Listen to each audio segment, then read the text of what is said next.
एक बहुत सुंदर सोहर गीत सुनाने जा रही हूँ। अगर आप लोग को अच्छा लगे तो हमारे वीडियो को लाइक करें, शेयर करें और कमेंट में बताएं कि आप लोग को कैसा लगा। न्यू है तो हमारे चैनल को सब्सक्राइब करें, बेल आइकन प्रेस करें, जिससे हमारा नोटिफिकेशन आप लोगों तक पहुँच सके और ज़्यादा से ज़्यादा हमारे वीडियो को शेयर कीजिएगा आप लोग। तो चलिए मैं सुनाती हूँ एक बहुत सुंदर सोहर गीत। सुतल लिया टरिया हो सिर साहेब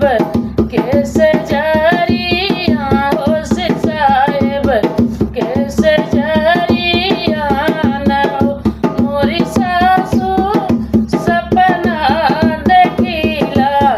आज भूत हो सपना बड़ा सुंदर हो सपना बड़ा सुंदर हो सुतल लिया टरिया हो सिर साहेब कैसे जरिया हो सिर साहेब कैसे जरिया न मोरी सासू सपना देखिला आज भूत हो सपना बड़ा सुंदर हो सपना बड़ा सुंदर हो मोरी सासू सपना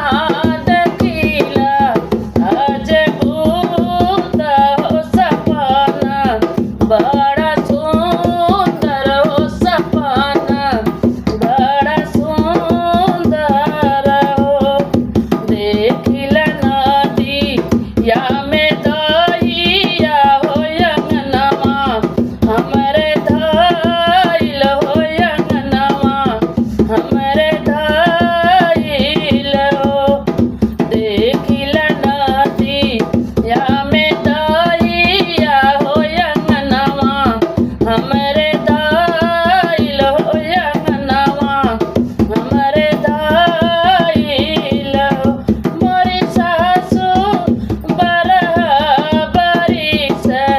वाके लाड़ी का हो अंगनवा हमरे खेल हो अंगनवा हमरे खेलाई हो मोरी सासू बराबरी से वाके लाड़ी का हो अंगनवा हमरे खेल हो अंगनवा हमरे खेलाई हो चुप रहे बहुवर चुप रहा तू जीनी बोला न हो चुप रहे बहुवर चुप रहा तू जीनी बोला न हो मोरी बहुवर तुअरे जे बीटी या के पेट हो बिटियावा तुअरे होई है हो बिटियावा तुअरे होई है न हो मोरी बहुवर तुअरे जे बीटी या के पेट हो बिटियावा तुअरे होई है हो बिटियावा तुअरे होई है न हो मोरी बहुआ तुअरे जे बीटी या के पेट हो बिटियावा तुअरे होई है हो बिटियावा तुअरे होई है न हो कहत लिहली पोत नार होत दूजे हाथ माटी होत दूजे हाथ माटी न हो मोरी सासू गाँव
कैसा लगा हमारा यह शोहर का गीत दोस्तों कमेंट में ज़रूर बताइएगा। चलिए फिर मिलते हैं नेक्स्ट वीडियो में।